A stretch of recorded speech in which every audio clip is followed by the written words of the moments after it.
Could we have order, please, now? Deputy Murphy. Thank you, Lascan Corla. Listening to the Taoiseach, you could certainly be forgiven for thinking that her Labour Party is not in government. Yesterday, you have a statement from the Labour Party saying we believe that the Dunnes Stores workers deserve our unqualified support. Today, from the Taoiseach, you have perhaps more qualified support, but words of support nonetheless. As if we don't have a Labour Party in government, as if we haven't had a Labour Party in government, and as if they have no power to do anything in relation to this. If Marie Antoinette said, let them eat cake, the Taoiseach says, let them wait for collective bargaining legislation. I spent the morning visiting picket lines, discussing with Dunnes Stores workers, expressing my support and that of the Anti-Austerity Alliance. The stories of bullying, of harassment, of intimidation were shocking. Workers brought in groups to be put under pressure, not to go on strike. Sorry, Deputy Murphy has the floor, please. Workers on probation contracts told point blank that if they went on strike, they would not be employed. A worker on a temporary contract told that if she went on strike, her contract would not be renewed. This kind of bullying, harassment, abuse of workers is widespread across the stores. And this is the second largest private sector employer in the state, 10,000 employees. A highly profitable company, estimated profits of around €350 million a year. This is a company whose owners have a collective wealth, according to the Sunday Independent Rich List, of €758 million. And they are behaving like 19th century dock owners, using their ability to give or withhold work as a means of control, of punishment and of reward to create a submissive workforce. And they were able to do so because of the inaction of this government, because of the abuse of low-hour, 15-hour contracts. And I salute those workers for standing up today in the face of bullying and exploitation. I encourage them to continue to do so if Dunnes doesn't back down. But the Labour Party, it must hang its head in shame today, because you could have taken action. Question, please, Deputy. You could have counteracted the massive power imbalance between a ruthless employer like Dunnes and low-paid workers. You could have introduced collective bargaining legislation. You could have fully transposed the EU directive on part-time work. You could have outlawed exclusivity contracts, which even the Tories in Britain have done. Instead of subsidising low-pay employers through FIS and social welfare, you could have introduced a living wage. And so my question is this. Is this the Taoiseach and the Labour Party's model for a so-called recovery? The best small country to exploit workers. Thank you. A recovery for the rich, built on the super exploitation of the rest, built on people working for free, built on low-hour contracts and precarious work, built on bullying and exploitation of workers like those in Dunnes. Thank you. Taoiseach. Well, I suppose, Deputy, of all the people in this House, you probably know a little bit more about bullying, intimidation and threat than almost anybody else, whether on these benches or on the benches opposite. So you're kind of a connoisseur. Just let me say, in relation, again, to the Dunnes Stores workers or to any other dispute, we want everybody at work. Yesterday, unemployment, the live register, fell below 350,000 for the first time since January of 2009. I was out yesterday talking to workers on the National Gallery site, where there's a 26 million project underway and building workers back at work. That's what we want. The way to have a proper industrial relations system in any country, Deputy, is to have good industrial relations structures, and we have and will be bringing before the Dáil. And it will be intriguing to see, when it comes before the Dáil, will you actually support collective bargaining legislation? Will you actually support collective bargaining legislation? Because generally speaking, you're somebody who looks for the negative in almost everything. The people in Dunnes Stores who have gone on strike are vindicating their rights as Irish citizens to seek, through their union, proper terms and conditions of work and fairness at work.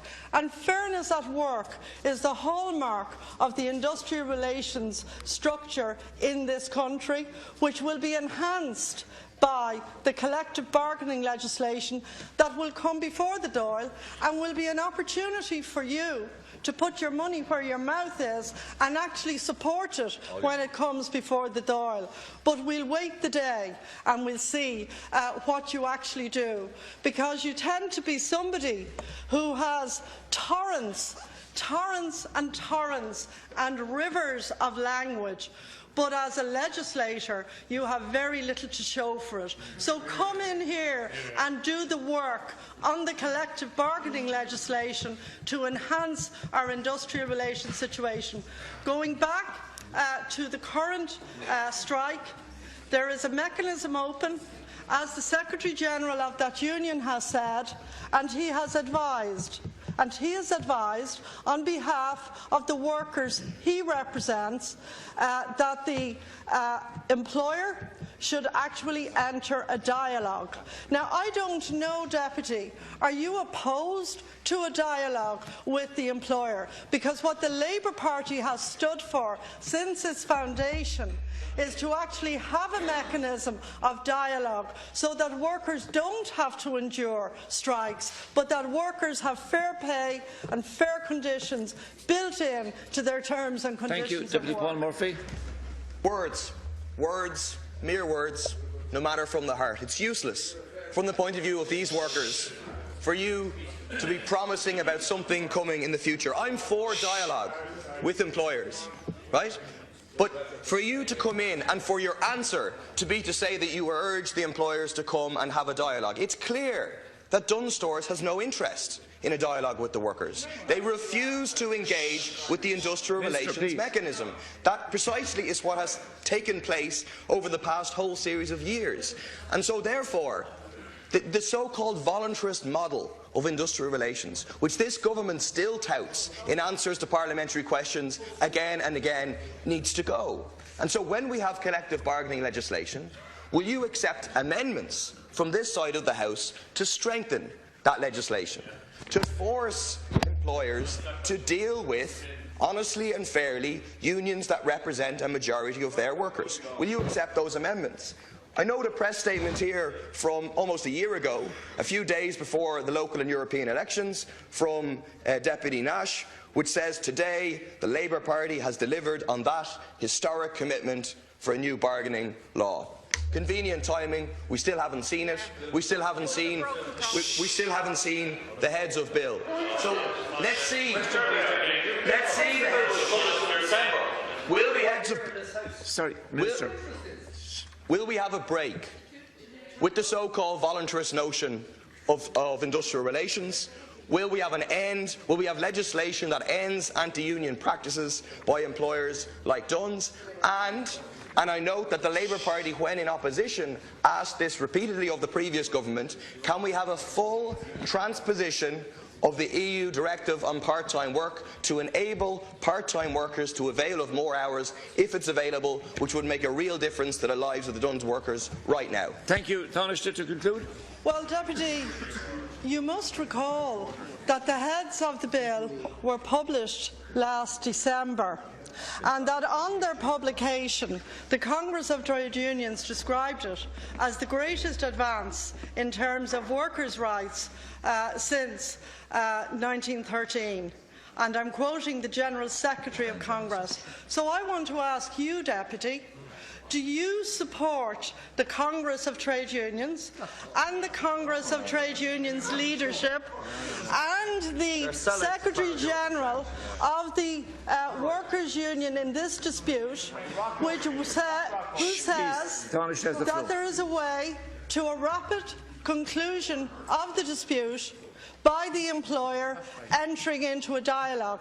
I'm not quite sure what your reference is to a voluntary system, because in this country we have a very elaborate system of legislation and of industrial relations, labour court and labour relations commissions and custom and practice in relation to trade disputes.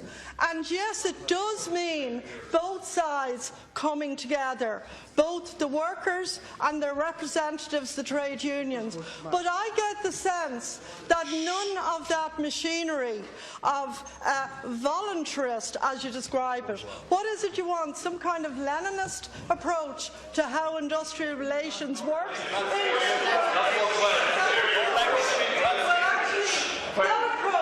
That approach hasn't worked very well outside of countries like North Korea. And if that's what you're talking about, Deputy, we want an actual legal framework which will be enhanced by the new legislation so that we get actual results for workers. As we saw yesterday, more and more people are going back to work, and we now have a situation where unemployment is down to 348,000. Instead of celebrating working people going back to work, you seem to want to strew every obstacle in their way. Thank you, Taoiseach. That concludes the Leader's questions, and now we'll shortly go on to the order of business.